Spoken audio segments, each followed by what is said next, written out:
Yeah. It's just like your concept of time is like gone. You're like, okay, I'm for sure like, I've gone 20K. You're like 5K sick. Dope.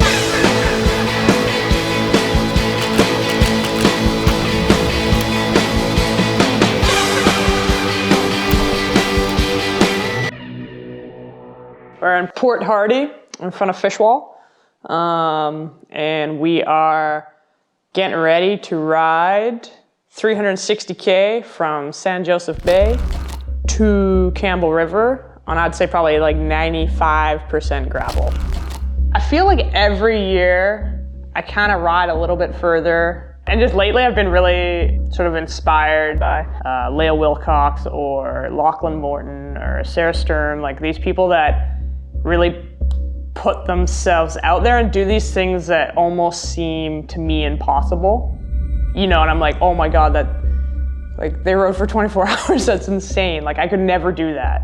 And then you're kind of like, well, how do you know that you can never do it? Just because I can't do it as fast as them or as far as them, it doesn't mean that I can't do it.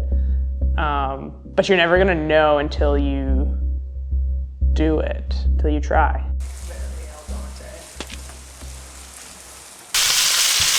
Cooking the bacon, the pasta. No accents. I've been told to eat as much real food as I can, at least at the beginning. So I'm just trying to prep like, not so much like, I guess quantity, because you know, you're gonna need some fuel. Oh shit. Fire in the kitchen. But I'm going for variety, you know? I think I've made these goals before when it comes to maybe like hitting a jump or a drop or doing qualifying for, you know, the World Championships or something like that. I've made all these goals, but they've all been very realistic to me, where this is like a little bit crazy.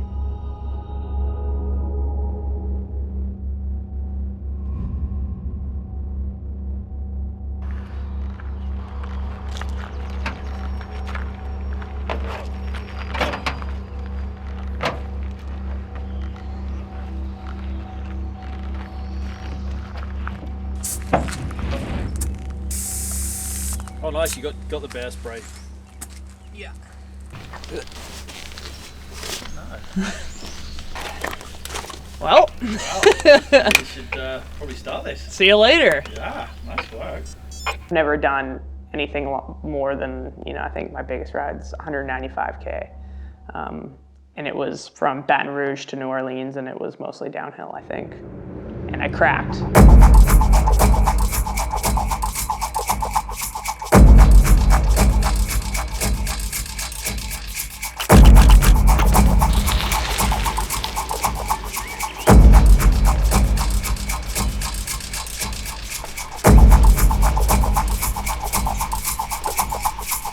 Someone that's very focused on progress and numbers, and I don't think I can be in this scenario. I think I just need to like really enjoy being in this new area and just let myself kind of feel how I feel.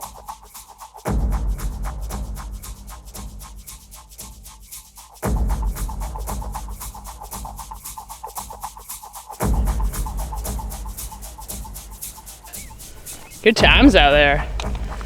It's friggin' sick roads. Saw a huge bear.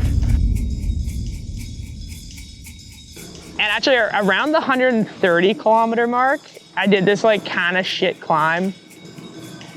And that's when I realized how long the ride was gonna be. My Garmin was on battery safe, so the screen would shut off. And so then I woke it up and I was like, hey, like how far in am I? And I'm like, I'm only 130 kilometers in, and like this climb is kind of killing me.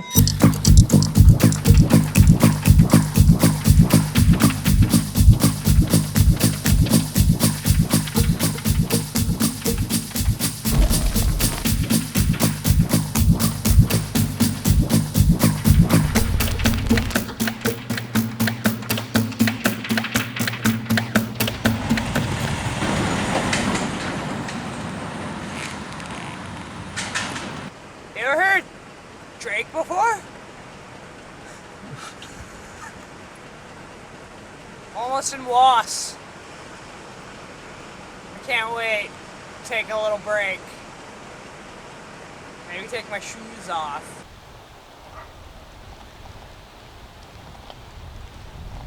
Looking good. Mostly highs, you know?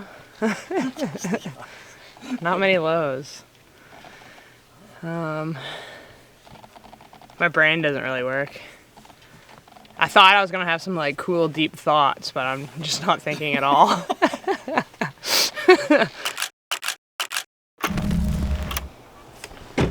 See you out there. See you out there. And eventually, I think right around after we left Was, I was trying to eat like I was taking, I was kind of like, we had taken a break, and so I was cruising out of town, and I was starting to try and eat. And that's kind of when I was like, I don't know if I can eat anymore. And that was around 200K. Towards Gold River, that's when I started getting like real bit loopy.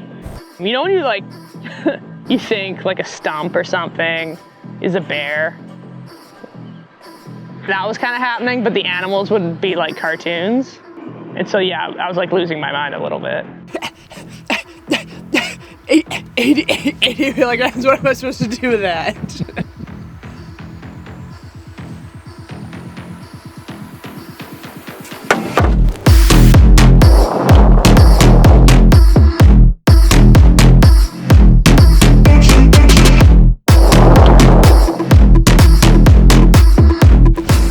And a half hours, 264K.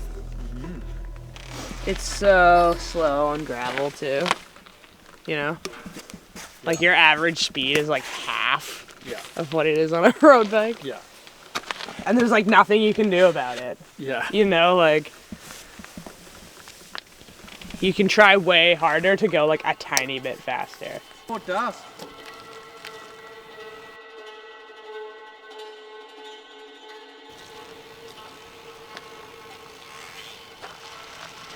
I just had to stop so I was like, okay, I'll lie down for 20 minutes.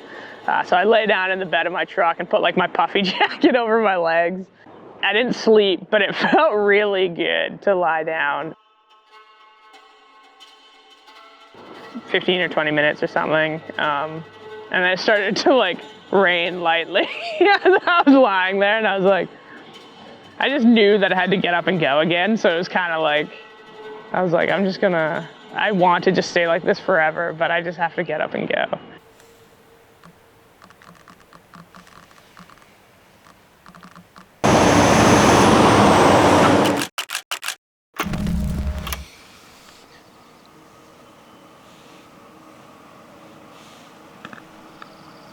The push from Gold River to Campbell River, that's when I started feeling sick. And like, I'd be riding and be like, "Rrr." I'd be like, well, man, I might like throw up. It was kind of felt like when you're super drunk and nauseous. So that's probably like a mixture of being like probably dehydrated and like crazy tired. It felt like being drunk after you raced an EWS is exactly what it felt like.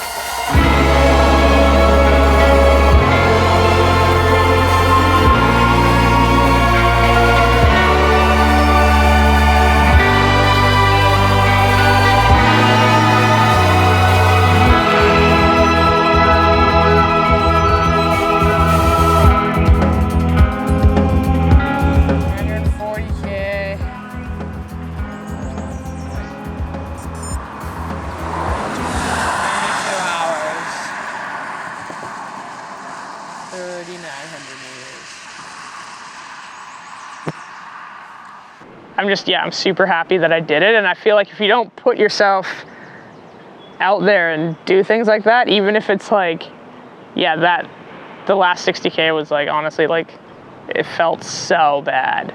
It felt absolutely terrible. And I felt terrible when I finished, but it was still rewarding. You know, like maybe sometimes those things go hand in hand. Like, maybe, I don't know, a little bit more than like type 2 fun, I guess. I don't know, it's like